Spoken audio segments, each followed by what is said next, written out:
नमस्कार बंधुगण आपण मानक 7 दिनर राशिफल आज मुझे आपण मानक कहूँ पूरा शुणु सोमवार ठार रविवार पर्यंतर राशि एवं मन रखि था आपणकर जो राशि मन रखि था। मेष राशि व्यक्ति मान व्यवसाय रे लाभवान हेबे। मन रखि था व्यवसाय रे आपण माने लाभवान हेबे। सामाजिक मान सम्मान वृद्धि पाइब। बंधु सहयोग मिलिब। शारीरिक असुस्थता दूर हेब। मानसिक शांति मिलिब। अर्थ हानि रे संभावना अछि। महिला माने सुखी हेबे। छात्र छात्री माने सफलता लाभ करिवे। एवं वृष राशि व्यक्ति माने कर्म क्षेत्र रे हैराण होई पारंती।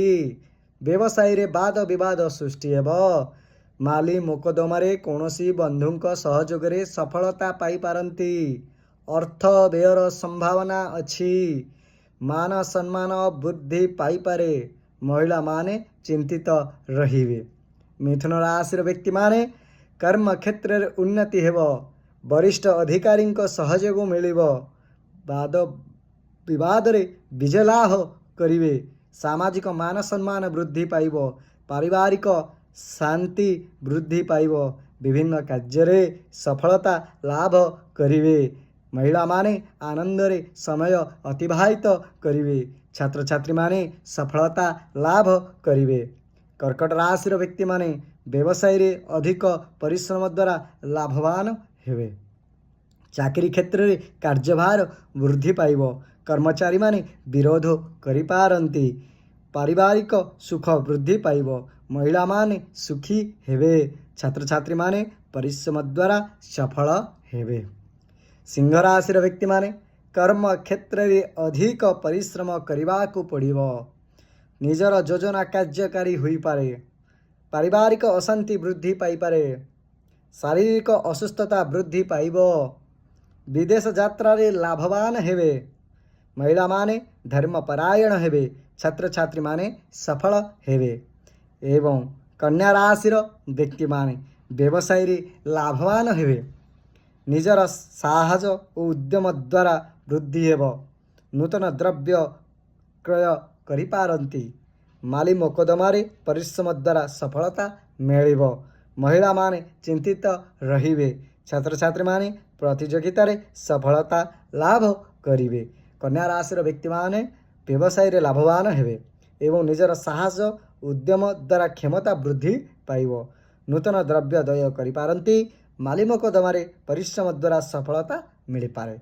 महिला माने चिंतित रहिवे। छात्र छात्री माने प्रतियोगिता रे सफलता लाभ करिवे।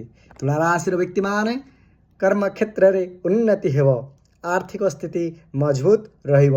व्यवसाय रे सफलता लाभ करिवे। नूतन योजना रे शुभारंभ करि पारंती। पारिवारिक शांति मिलिब।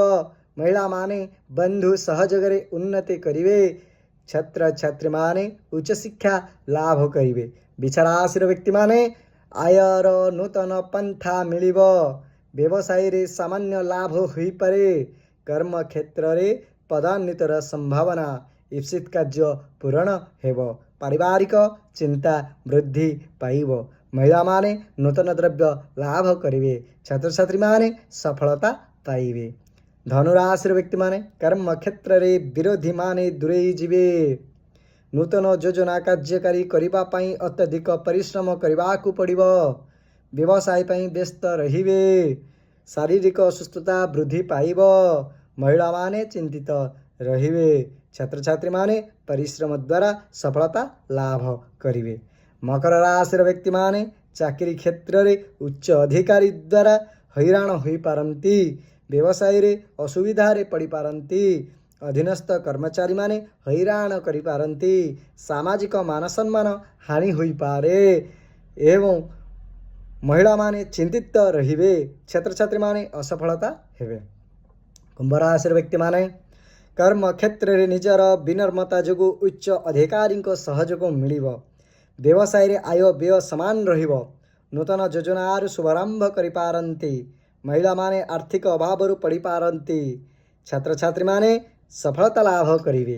मीन राशि व्यक्ति माने व्यवसाय रे अत्यधिक परिश्रम द्वारा लाभवान हेबे। चाकरी क्षेत्र रे अधिक परिश्रम करने को पड़िब। ପୂର୍ବ ନିର୍ଦ୍ଧାରିତ ଯୋଜନା ଅନିଶ୍ଚିତତା ମଧ୍ୟରେ ରହିବ। ପାରିବାରିକ ଦାୟିତ୍ୱ ବୃଦ୍ଧି ହେବ ଏବଂ ମହିଳାମାନେ ଚିନ୍ତିତ ରହିବେ। ଛାତ୍ରଛାତ୍ରୀମାନେ ପରିଶ୍ରମ ଦ୍ୱାରା ଉଚ୍ଚଶିକ୍ଷା ଲାଭ କରିବେ। ଏହା ହେଲା ବୃଷ ମାସର 12ଟି ରାଶିଫଳ ଏବଂ ସପ୍ତାହ 7 ଦିନ। ଆଜି ହେଲା ସୋମବାର। ସୋମବାର ଠାରୁ ରବିବାର ପର୍ଯ୍ୟନ୍ତର ଇଏ ହେଲା ରାଶିଫଳ। ଆପଣମାନେ ଦେଖୁଛନ୍ତି ଏବେ ମୋ ନିଜର ଛୋଟିଆ ବ୍ଲଗ୍ଟିଏ। ଜୟ ଜଗନ୍ନାଥ, ଜୟ ଶ୍ରୀରାମ, ରାଧେ ରାଧେ।